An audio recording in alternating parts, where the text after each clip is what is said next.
Talk Real Estate with Sharon McNamara, sponsored by Boston Connect Real Estate Services. Hi, I'm your host, Sharon McNamara, and you are listening to Talk Real Estate Roundtable. Let me share a little bit about my background before we get started. I am the broker-owner of Boston Connect Real Estate, a boutique firm that is home to over 30 real estate sales and marketing agents who service home buyers and home sellers throughout Boston, the South Shore, the South Coast, and Cape Cod. Our firm takes pride in assisting our clients in the next chapter of their lives by taking a holistic approach to their real estate endeavors. We believe that every move should be a moving experience. Every week, my co-host Melissa Wallace and I will provide you with my team's unique marketing approach to selling homes and share with you our expertise in navigating the home buying process.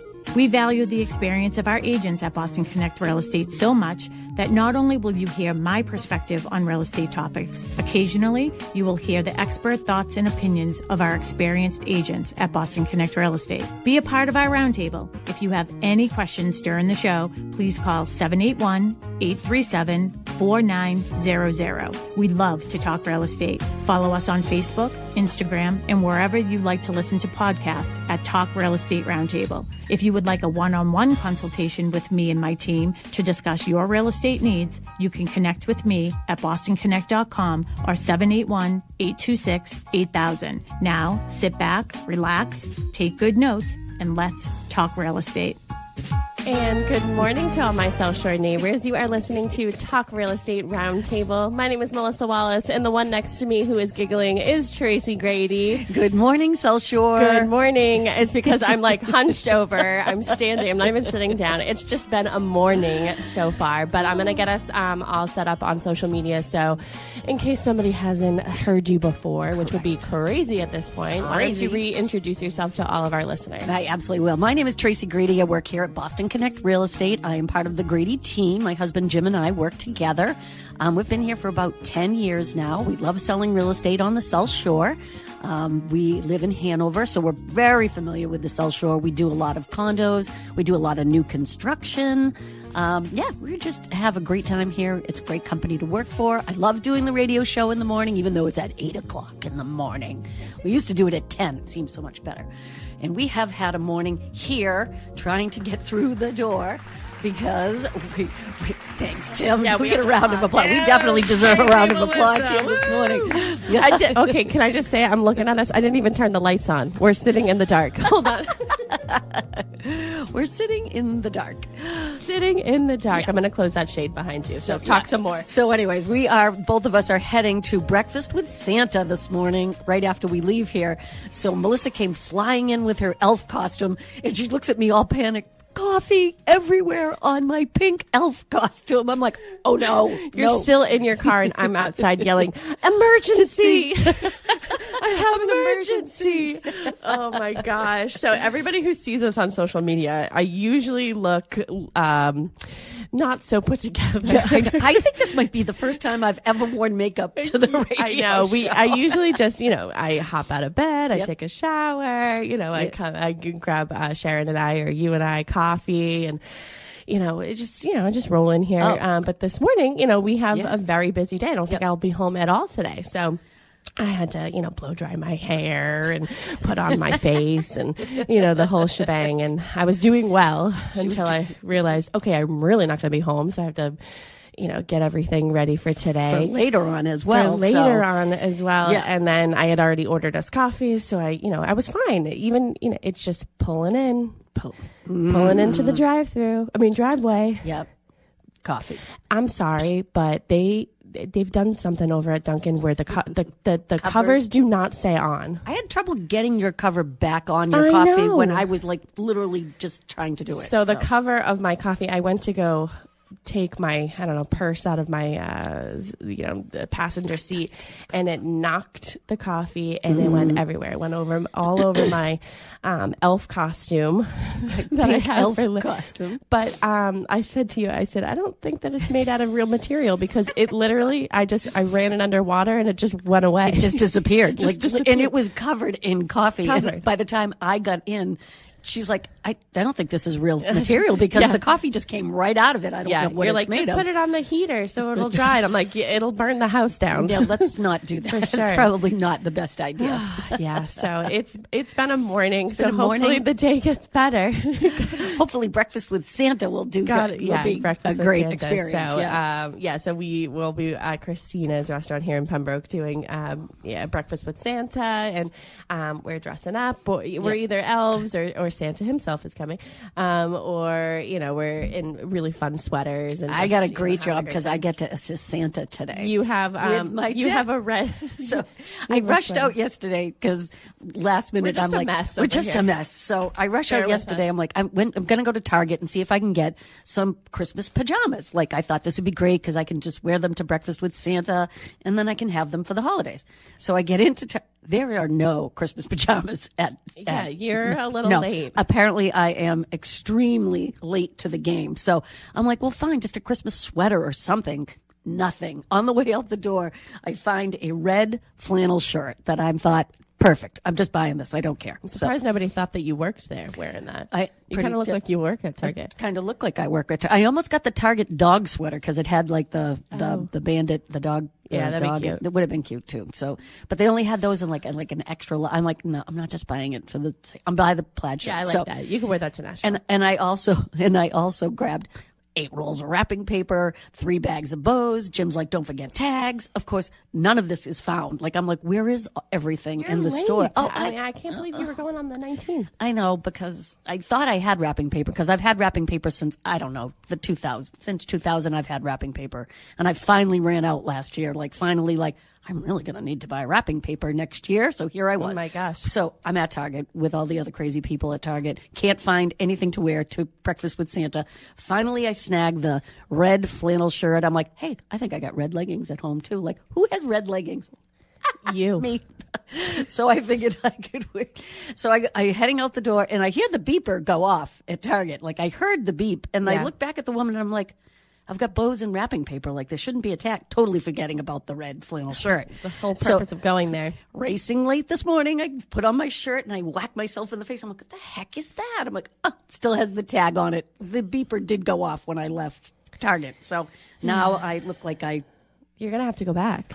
I'm going to have to go back to get the tag off. Yeah, don't cut it off because this is cool. I like this. like So you'll this wear shirt? this again. All right, so I won't cut the tag off. Yeah. But it's really So annoying. bear with us, everybody. We're having a rough go at it this week. is a rough morning. Yeah, it's been a rough. I thankfully I have a day off tomorrow, so I'm gonna make a ham. I've never made a ham before. Oh, I've been told it's pretty easy. So It is easy. Are you using pineapple yes, I am. and brown sugar? Yes. Then you're going to love it. Yeah, we're gonna. You're not love it. using clove, are you?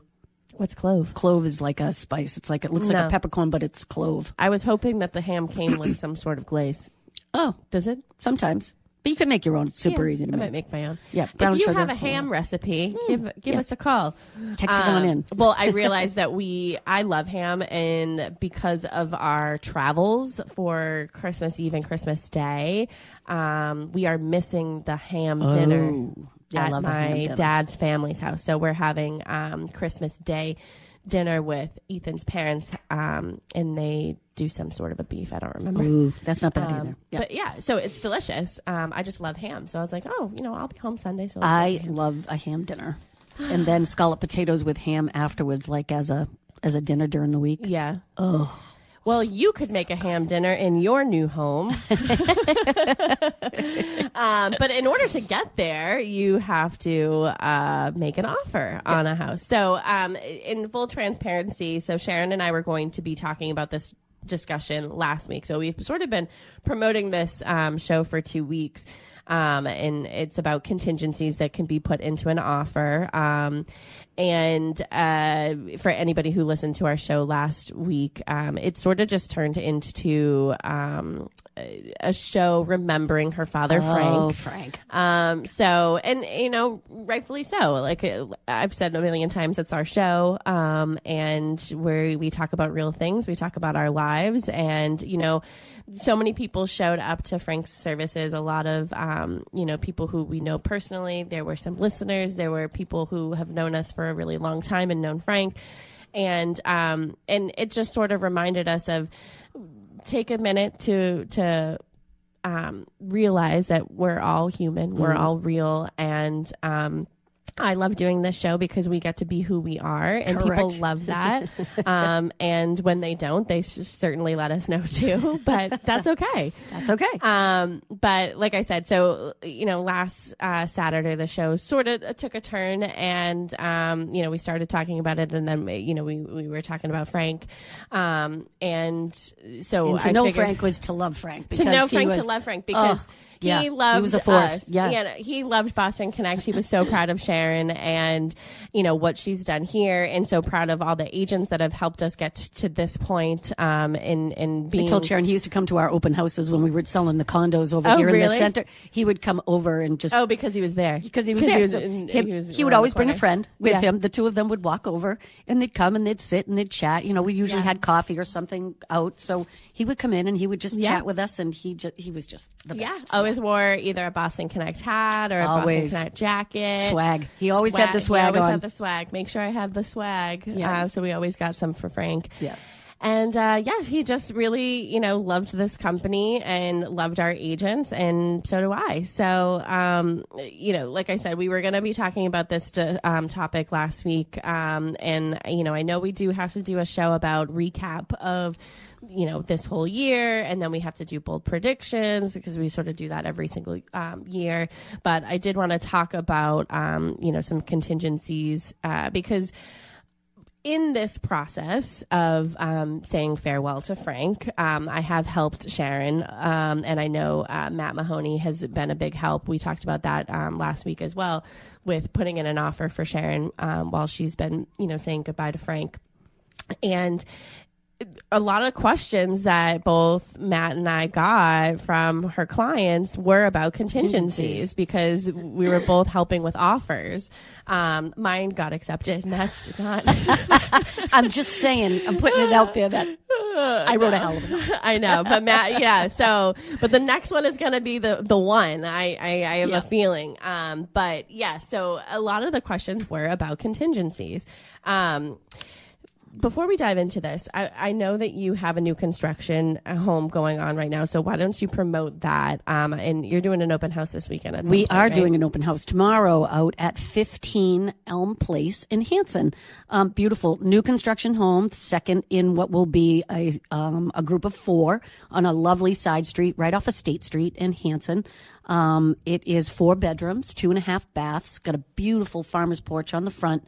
It's probably one of the best lots out there because it's kind of towards the end of the street, which makes it really private. And it's a nice big backyard, plenty of room for a pool or anything. Jim's going to be there. We're going to be there tomorrow from 11 to 1. A little date day? A little date day. Yep. Unless I'll be wrapping presents, that might happen. And then Jim might just scoot over. It's beautiful because it's only like 2 minutes from our house. Yeah. So it's been great. Any showings we've had, I'm like, oh, we can be there in like 2 minutes. So just give us a call when you're on your way. 2 minutes from now? How about 2 minutes from now? No, Like, we are totally 30? flexible for you. Yeah. We can be there whenever you need to see it. But yeah, it's beautiful construction. Kennedy built home. We already have the first one of that development sold to a lovely young couple who's very happy there. And it was Sharon's client. It was Sharon's client. How fun. Yep. And her niece. So that was kind of fun too. And that was like a whole great story anyway. Yeah. So, I mean, they're just like the happiest couple in the whole world. And it's a great street. Actually, we got to meet the neighbors across the street last time Jim and I were there. We did an open house and they came over and they were super nice people, had been there for a while. And I said to the guy, I'm like, I love your house. Like looking out the front door of this house at their house is a beautiful home. Well, so it's a great neighborhood. Talk about how important that is. I mean, it's not just your own curb appeal. It's also the curb appeal of your neighbor, the neighbors around you. Yeah. Because how many times have you done an open house and looked across the street and be like, oh my gosh. God. Yeah. You just go, you just have this like big sigh, like, oh no. And it's so funny being both of my jobs in my life, working for the town of Pembroke, and now I work for the town of Hanover, and doing real estate. You just don't realize how, like, people would come into the town hall, into the building department, like, hey, I don't want to get anybody in trouble. And I'm like, then you should really stop talking right now. And inevitably they would say, but my neighbor's house has, stuff in the yard. There's trash in the yard. What you consider to be trash, somebody else's trash. People don't always consider, but then you're like, yeah, we as the town can't do anything about that. Well, they're like, but I'm going to try to sell my house. I'm like, yeah, I can't go to somebody's house and knock on the door and say, hey. Do you remember, I don't know if it was last summer or this summer. It might have been 2 summers ago. You were selling a condo, and I went to your open house and I said, I posted on Pembroke Connect that I found a cat at, it was Sharon's open house, and people went off. Oh, that's so-and-so's cat.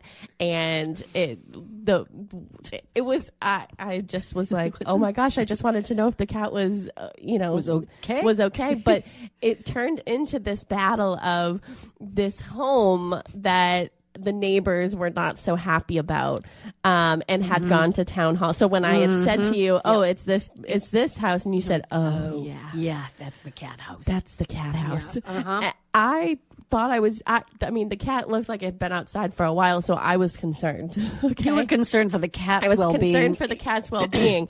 And then this lit simple a fire underneath lit the a fire, and I, got a story from you that the neighbors had gone to town hall about this particular home. And then I drove by it and I said, I could see why they would have issues with that. Yep. But I've had washing machine issues. People who collect washing machines in their yards. Why is that? I don't. Why do people collect washing machines? I don't know, but there was a house in Pembroke that had washing machines, and we would get phone calls all the time from the neighbor. And I'm like, I know, there's really not a lot as a town that you can go in, and towns don't get involved in neighbor disputes either. Like my neighbor took down their tree, or my neighbor put their fence up, a fence that's over the property line, then you kind of have to get involved. But if they do something in their yard that you don't like, it's like, yeah, I can't go knock on their door and say, hi, I'm sorry. You can't. It's tough though. Sorry, you can't keep 12 washing machines in the front lawn. You can't. And technically, you really probably can't keep 12 washing machines in the front lawn, but people it's do a long and I drawn know out. Why. Or cars. Like people store cars in their yard. That's a big one. Like you are only allowed to have one unregistered car in your yard. But as a town, when you go to people, it's really hard to get people. Like you write the letter, you go to the house, and you say, you really can only have one. Yeah, I know, but this is my son's, this is my daughter's, that. Like, no. You know what's interesting is, so Ethan is originally from Rhode Island, and when he switched everything over to Massachusetts, he got Massachusetts plates. So he got the Red Sox plates, and my neighbors automatically realized and knew that he got new plates, that he finally registered. And I was like, this is interesting. This is interesting. I didn't think we were this interesting. Yeah, I didn't think that we were this interesting. Hey, we see that Ethan got new plates. Yeah. It's like, what do you do? You got new plates. I was like, what? Wow. You really are paying attention out there. I got to really watch what I'm wearing when I walk out the door now. Oh, gosh. Yeah. Sometimes when I take out the trash, forget it. Yeah. Oh. I'm sorry. I have to apologize to everybody. Oh, gosh. But yeah, so your new construction, 15 Elm Place. It is a beautiful, it's a beautiful home. It's on the market for $949. So I guess we say all the time now, it's like, wow, it's a 4-bedroom home. It's under $1 million because it's a tough market. I mean, it's really kind of hard to find new construction that is, a little under $1 million because it costs a lot of money to. It costs a lot of money. It's funny now because Jim's working at DB&S over, and so he's doing receiving over there. So it's like a whole different perspective from him now too, because he sees what it costs to get an LVL, to get wood, to get all the parts to build a home. It's a lot of money. So the prices have gone up, tariffs, everything else. So there is like a fixed price. Like the builders don't just slap it on and you think they're making $1 million. They're making a percentage, but they're not, it's not total profit. Yeah. And every time, like in the difference between these two houses, we've had a lot of questions about them. The first house went on the market for $899,900, and this one went on for $949,900. Everybody's like, well, what's the price difference? Still 4 bedrooms, 2.5 baths. It's got a beautiful farmer's porch, covered farmer's porch on the front. That was a huge expense. That's not free. That is not free. It's like there is a price associated with that. So, people come to us and they're like, well, what's the price difference? And I'm like, it's got a massive, we could give you the numbers. That's that's what it costs to build that house. Plus, it's a little bit of a nicer lot. So, I mean, those were some of the questions that had come up. But it's beautiful inside. It has an unbelievable, I call it the drop zone. When you come in from the garage, it has a beautiful mudroom, and it's tiles, so you don't have to worry about dirt. It has a room. It has a half bath right off there, and it has a pantry with a microwave on the inside and tons of space with a bench and cupboards up over. You got to come see it. It's a beautiful home. If you're in the market for new construction, come see us at 15 Elm Place tomorrow from 11 to 1. In Hanson. Right around the corner from me. 2 minutes. Yeah. If you want a showing in 2 minutes, she'll show you. I can show you. I can be there in 2 minutes. I mean, I might not have makeup on, but I will definitely show you the house. All right. So I have a million pieces of paper in front of us. So I'm just going to organize this real fast. There's a lot of paper. So I do have, so it's good for our reference, a contract to purchase. We have this document. It's called Massachusetts Mandatory Residential Home Inspection Disclosure. Say that 5 times fast. That's a newer form. Yeah, that's a newbie. Yeah, that's a newbie form. Yep. But yeah, I did do a. This is my agenda. It's about 12 pages long. You want to go through it? Like what time? We don't have time for that. All right. So how do you want to do it? Do you want to just go through my agenda, or do you want to go through the contract and go by contingency that way? Yeah, let's go through the contract. Okay. Yeah. Okay, so this is, a little verbiage. So section 1 is the purchase price. So that's a contingency. So what are you offering for a purchase price? Okay, Tracy, as a buyer's agent, what do you have to do to educate your client on whether or not a property is overpriced, it's priced accordingly, it's underpriced? How do you get comps and things like that for your buyers? So to satisfy this section 1, which is the purchase price, how do you come up with that for your buyers? That we can just even go back to, because we've had some offers on our new construction projects, and they have been under ask. So, and we pretty confident on our price on this one. Like, it's so. For the buyer, you just have to make them understand. You do the comps based on other homes that are equally and what they've sold for in the past 6 months. Because an appraiser, if an appraisal isn't involved, is going to go back in that town with houses that are comparable to the one that you are making an offer on to come up with a price. So, and the other thing that we run into a lot of times is if you haven't bought or sold a house ever, or if you haven't bought or sold a house in 30 years, the market is completely different. Yeah. So the one we had last week was a dad in the background that says, you never pay full price for a house. Yeah. And it's like, well, that's not true. Yeah.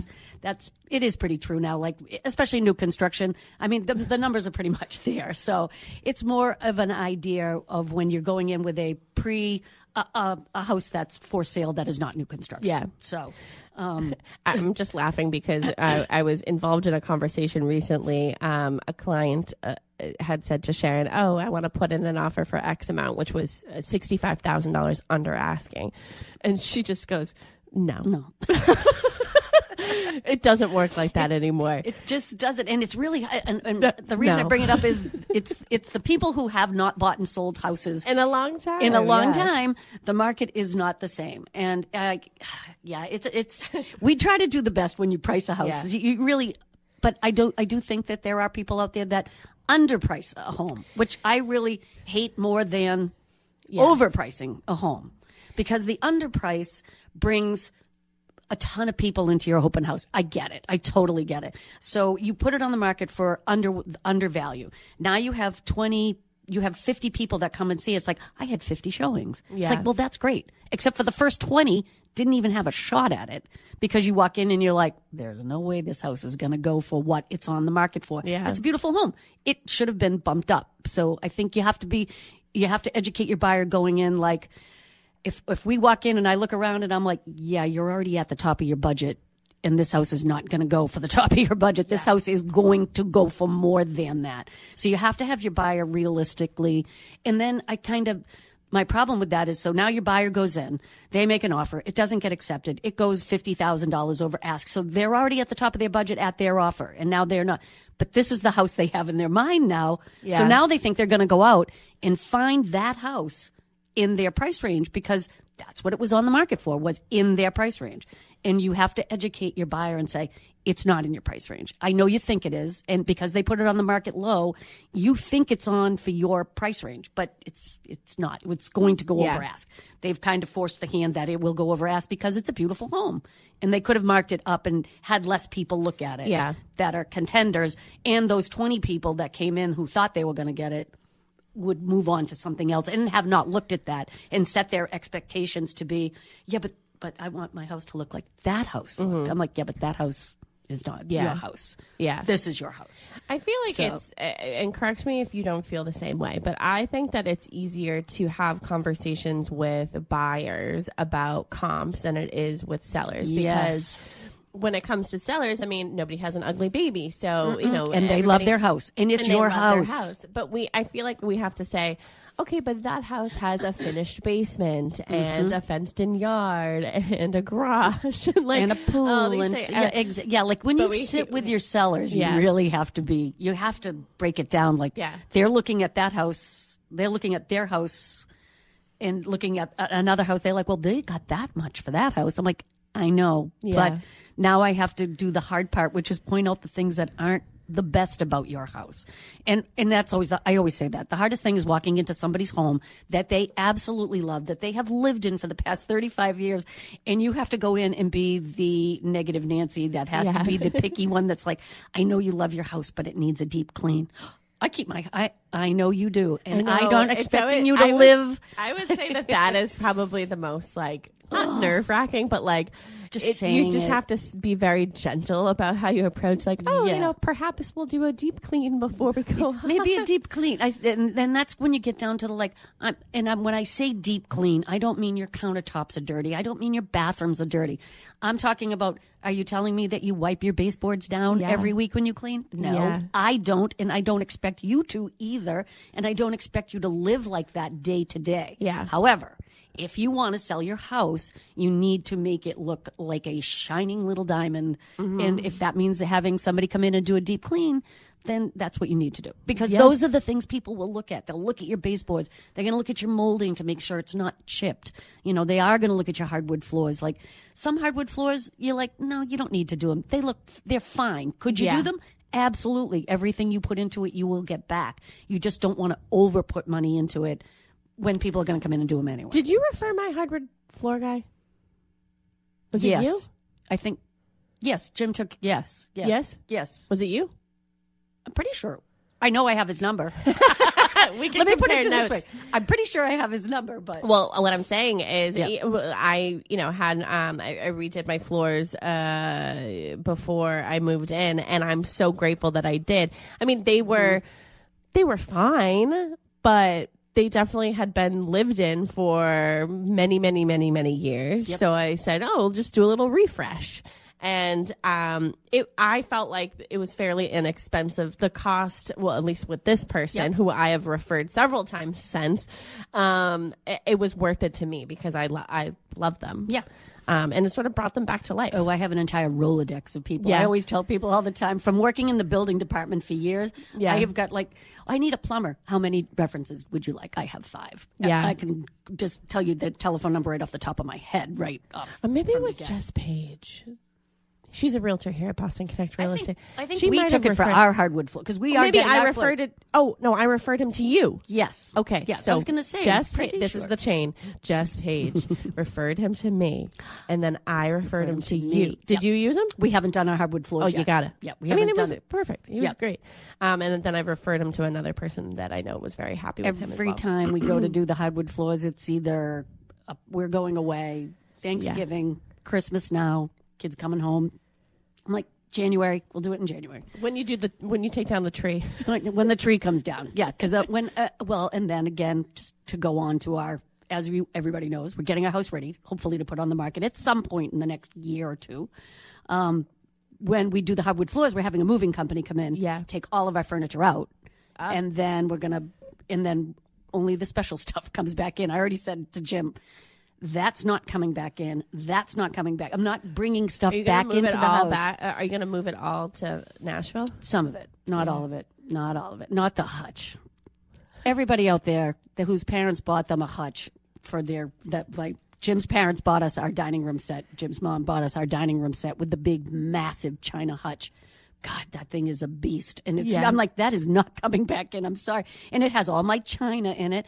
That's another thing. Do you use china anymore? I do. I love my china. It's kind of a neutral. It's like a black stripe and a gold rim on it. So it's pretty neutral, so I can mix it up with things.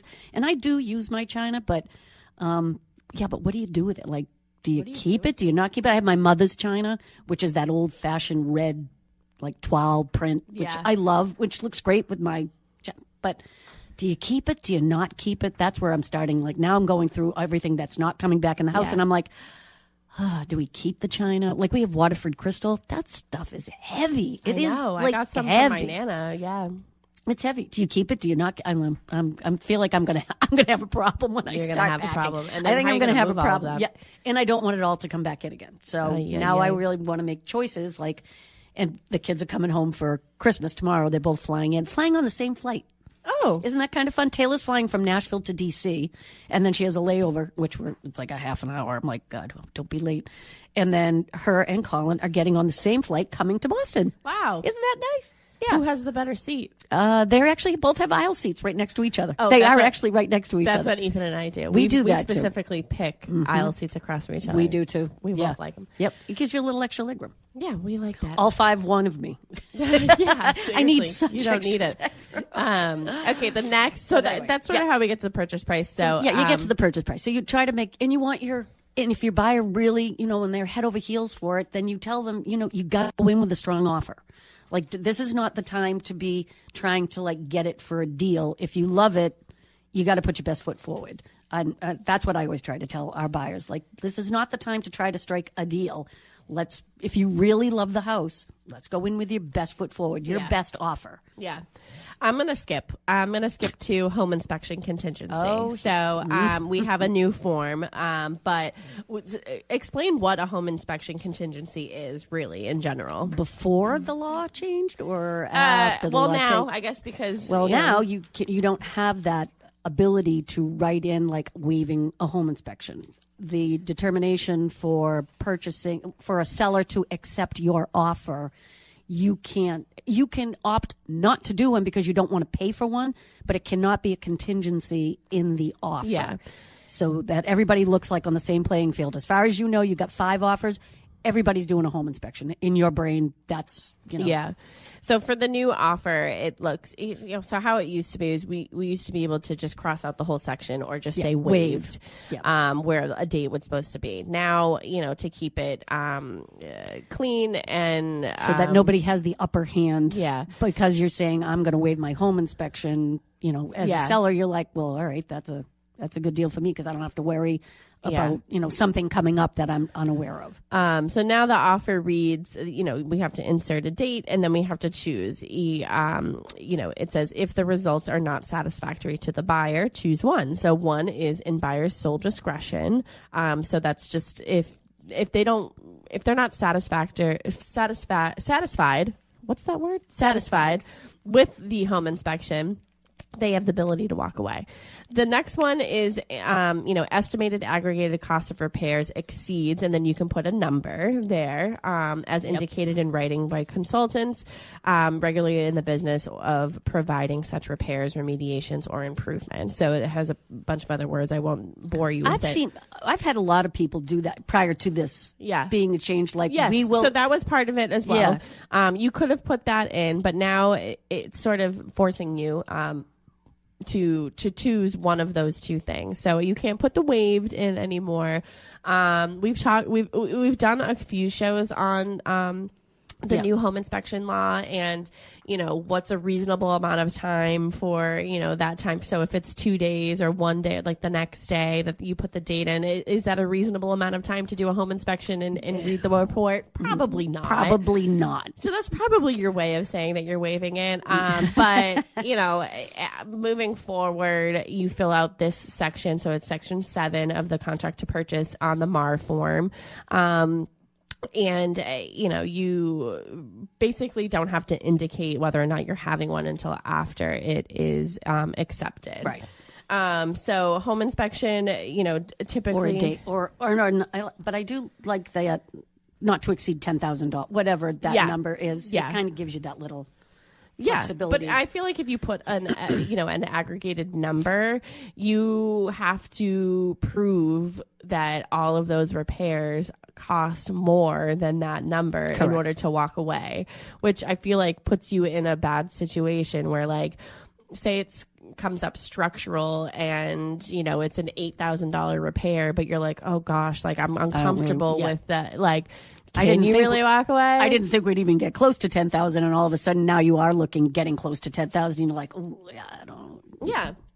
So you don't want to take on that responsibility, or some people don't. But everybody knows, a home inspection allows the buyer to perform professional inspections within a set time frame. It typically includes general home inspection, structural, electrical, plumbing, HVAC review. So you'll get a report and be able to go through. It's broken down by section, so you can go through those sections to see sort of what's going on with the house. The purpose is to identify material defects, safety concerns, and deferred maintenance, which is big because sometimes people don't take care of their homes. That's correct. Inspections aren't meant to create a perfect house. It's just meant to educate you on the house. Correct. I used to like when people are like, home inspection for buyer's information only. No kidding. That's what a home inspection. Well, what if they don't like the information? I think for buyer's information only. It's also important to point out that cosmetic issues versus major defects should be distinguished. So recently we had a conversation with a buyer of, we're going to have to come in and, buy all new appliances. And Sharon said, well, hold on. You want new appliances. They don't need new appliances. All the appliances are in working order. It's just they're older, but they're still working. Yep. You want. That's a preference. That is a want. That is not a as want. a need. Yes. So that's, a conversation that you have to have with yourself or amongst those who are buying. But some things that can come out after a home inspection, so you can request repairs, request a credit, or renegotiate the price as well. Correct. You can accept the property as is, or you can terminate the agreement. Correct. Yeah. Generally, how do your clients feel after a home inspection? I haven't had I have not had a top list. I haven't had anybody back out because of a home. I mean, I think people usually know going into it what they're going to get out of the deal. And again, we really focus on mechanicals, and even the last house we just did, they had a brand new heating system. They had a relatively new roof. Those are the things that we go in looking for. You want to make sure all your mechanicals are working. You don't want to have AC issues. You don't want to have heating issues. Your roof has to be relatively new. We had, I always say this, mold is the new asbestos for now. Really? Yep. Asbestos used to be the thing, and now it's mold. Mold in the attic, remediation. We just had the one we just sold. They did a remediation, got a certificate, transferred it over to the buyer. Everybody was happy. I don't really run into we haven't had anything major come up, which is really nice. Oh, good. Yeah, good this year. Next section, we'll go over mortgage contingency. So if a buyer is purchasing a home with getting a mortgage and not paying cash for it, it's important to include a mortgage contingency. Correct. So this contingency essentially protects the buyer if they're unable to secure a mortgage despite making a good faith effort. So you have to make an effort. Yeah, you can't just say, I didn't get it. I didn't get it. I didn't submit the correct paperwork, so I didn't get it. So that's not how it works. The mortgage contingency itself outlines the type of loan. So there you can go for a conventional loan, FHA, VA. You can do a portfolio loan. There's so many different types of loans. That's why it's always important if you are shopping around to already be pre-approved. Yep. Pre-approved. Jinx, you owe me a Coke. Jinx, you owe me a Coke. Yes, it is important. It's the first step. And to put it kindly, if you're not, you're wasting your time and you're wasting everybody else's time that's included in the process. Because if you don't qualify, which sometimes people have the conversation and they're very confident they are going to qualify, and then they realize, I haven't paid my credit card bill in 2 years. Yeah, my credit card bill in 2 years. Or I lost my job and I haven't had my new job long enough Or you're self-employed, and sometimes that can get a little dicey. Can get very complicated. So you definitely need to have your pre-approval in place. Yeah. So that's your best effort forward. Like all the numbers are there. You're not totally pre-approved because you have to run all the numbers prior to. But, as they say, you look great on paper. Yeah. But you need that piece of paper that says, I look great on paper. Yeah. To submit with your offer. Yeah. That piece of paper gets submitted with your offer. Yeah. And if you're going for a mortgage, so you have that mortgage contingency and you're submitting an offer without it, your offer is not complete. Yeah. As a listing agent, you're going through all of the documents that you get and you're like, well, how do I even know that this person can afford it? Like, if they are going for a mortgage, then somebody at a mortgage company is going to have to tell me if they can even afford it. Because again, what if you take that property off the market? I'm sorry, I keep looking at your tag. Like, poor you, geez. I think it just came out of literally. You just shoplifted. Thank God it's red though, so at least it matches. It kind of. You got to tuck it in. I'm going to tuck it. I'm going to roll it after. But you need to be confident that this person is going to be able to purchase the property before taking it off the market. Because you don't want to waste that market time. Exactly. And then on the other side, if you are a cash buyer, don't be surprised if they want to see in writing where your funds are located. Yeah. Like, that's not an insult. Like, I'm paying cash. What do you mean you don't believe I don't have the money? Yeah, well, if I'm going to take my house off the market because we're going to enter into an agreement, I want to make sure that you can afford it. So if you are a cash buyer, do not be surprised that they do not want to, that somebody's going to want to see that in writing. Where are you getting these funds from? Whether they're in a 401k, whether they're in a different bank, whatever. They are going to ask for proof of funds. Yeah. So, and don't be insulted by that. That is just standard fare. Yeah, because what if the roles were reversed? You would want that information as well. Yeah. So it outlines the type of loan, the loan amount and interest rate cap, the deadline for mortgage commitment. So in the offer, you are actually including, how much you're going for in a mortgage. So what percentage? What percentage of your purchase price you are going to finance. It's terms and conditions by it's a certain date. So you want to make sure that you're meeting these dates and also submitting an application by, and you have to put that date as well. Because you can, like, if something comes up minor, you could extend. You can get an extension. It's not it's not uncommon. Even when we're drafting these purchase, contract to purchase, we're kind of throwing darts at a board that says, all right, we'd like to close by such and such a date. We'd like to think that your mortgage contingency will be satisfied by this date. Mm-hmm. And literally, we're kind of randomly picking dates. You try to fit everything in, but sometimes an extension is necessary. And don't panic. That does happen quite often. Yeah. Like you're 1 or 2 days off, like, oh, we need to confirm some out-of-state account or something. And you're like, well, we just need to check this one list off, but we need an extra day to do it. Well, so my next section is even strong buyers can face unexpected lender issues. So job verification, delays, credit changes, or stricter underwriting. Yep. Different property types have different lending rules. So condos and manufactured homes often have additional lender hurdles. So manufactured homes, there's only certain mortgage companies that will do those, and it's essentially because it's a manufactured home, so it's not something that can stay in place. You can physically move it if you want it. You can throw some wheels on it and wheel it down the street. It's more like buying a car. It's more like buying a car. Yeah. So there's only certain what are they? Chattel loans? Is it called chattel? It is a chattel. Is it chattel? CHATT. Certain loans that do manufactured homes. So what sellers should know is a pre-approval is not a guarantee. That's just saying, hey, we've checked off most of the boxes, and you're sort of good to go. And a lot of mortgage companies now kind of take it to a whole different level. Before, it used to be just kind of like a standard pre-approval. A lot of mortgage companies, which is why we say to people, get a good mortgage broker you can work with. They will help you get your finances straightened out. Like I refer. We use Ann Schwartz quite a bit, and she's lovely. And I will send buyers who aren't ready to buy quite yet, but they're probably 6 months or a year out. I send them in early, and she gets them all straightened out. Like, this is what you need to do to get your ducks in a row. Yeah, so when you're ready 6 months from now, you're going to be such a strong buyer. Yeah. As opposed to if you just kind of roll into it with kind of a mishmash of where your ducks are. But if you get them all in a row with somebody 6 months in advance, when you go out and start looking, you are a great buyer, which is what you want to be. You want best foot forward. Yeah, sometimes there's questions. You could have a certain amount of cash in the bank, but you might still have a loan on your car. You might still have a little bit of credit card debt. And they might advise you to pay those off. Well, that's what I'm saying. Yep. The loan officer will be able to say like, oh yeah, it might help you if you take a little bit of cash and, pay off your car or things like that. So, I actually paid off my car when I purchased my home because it brought my debt down. Yep.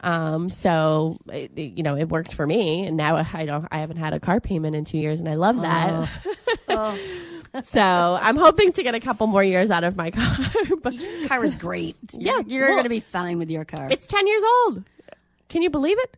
No. Yeah, it's a 2016. It does still look really good. Yeah. Well, don't look really at the good. tires because I hit the curb quite often. We were just down in Nashville this past weekend with Taylor in her rolling dumpster of a car that she is trading. She's finally trading it in. That car has been a honey, as Jim says. That car has been a honey to her, but it is in need of going, and it needs to go this year. No, I think I can definitely get a couple more years. I thought we had that was the doorbell. I thought we had a call. I was like, oh, do we have a caller? Yeah. Oh, Tim, she's having a day. I'm having a day. I got to turn it around, though, because... You will turn it around. Thank you. Yes. It's going to be a very long day for us. Well, you're not working tonight. I am not working tonight, but I'm working breakfast with Santa. Woo! Boo! Woo! It's like at the Bruins game when they go, woo! I love that. Okay, yeah. So should we talk about appraisal? What's next on the thing? Appraisal contingency. We just had one waived. Our last home sale was the buyers were putting down a considerable amount of money. Yeah. And the appraisal got waived. Oh. By the mortgage company waived the appraisal, the underwriter. So the purpose of an appraisal contingency, so you can write this in for additional terms, or a lot of the times this is already in a pre-approval. It's part of a contingency in the pre-approval letter. But the purpose of it is protects the buyer if the property does not appraise at or above the purchase price. And that essentially it protects the bank. It protects the people who are giving you the money in order. But key consideration, so lender will only lend based on appraised value, not the offer price. In competitive markets, appraisal gaps are common. So talk about what an appraisal gap is. So appraisal gap is when you put, and we actually had it happen to a house here in Pembroke that we had recently, that the buyer puts in an offer, a good faith offer of a certain amount of money. Let's say it's, $750, and the appraisal comes in under $750. In this case, it came in on like $739. Mm-hmm. So that gap has to be made up by either the seller offering a credit to the buyer or the buyer coming up with cash. Yeah. To make up settle. the difference. Yeah, to make up the difference. So, yeah. What happened there? So, has it closed yet? It was closed. Okay. No, it closed, and everybody in the transaction made, so our seller, the buyer was at their max. There was no money there to be had. So the seller gave a credit, and each of the agents took a credit. Yeah. Just to help them out, Yeah. just to make the transaction work. Yeah. So we all gave a little bit. Yeah. Not a lot, but it was just enough to get the buyer in, and everybody was happy. So Yeah. Seller What a was very conversation. nice. Yeah, not the best. When you get that call, you're like, oh, I don't want to have this conversation with my seller, and the buyer is now stuck. Like, well, and if they're at their max budget, there's no wiggle room there. They're not gonna, they're not coming up with $20,000 from somewhere. Yeah. So you either have to. So buyer's option, if appraisal comes in low, you can renegotiate the price, bring additional cash to closing, or walk away if protected by the contingency. So make sure that contingency is in there if you are going for a mortgage. We had one in Hanover. People loved the house, full price offer. 2 weeks before close, no mortgage. No mortgage. No mortgage. They had to walk. They had to walk away. Yep. It's sad. Yep. It was like really? 2 weeks before. I was like, well, who's been handling this since? Yeah. But 2 weeks prior too. So it can happen. It can happen in the bitter end too. So it's not like you're going to find out right away. You might not. You might have your house off the market for 3 or 4 weeks, and then all of a sudden their mortgage falls apart and you go back on the market. Yeah. Also important to say, overpricing can lead to appraisal issues, even with strong offers. So keep that in mind if you want to overprice your home. Yeah, keep that in mind. You might get down to where it should be anyway. So yeah. Home sale contingency. So discuss what a home sale contingency is. So you write that into your offer. You write that into your offer because most people are not in the ability to purchase a home without selling their existing home. And, to be a great buyer situation is you sell your house, you rent for a couple of months. That makes you a great buyer. You go out, you don't have a home sale contingency. You've already taken care of that.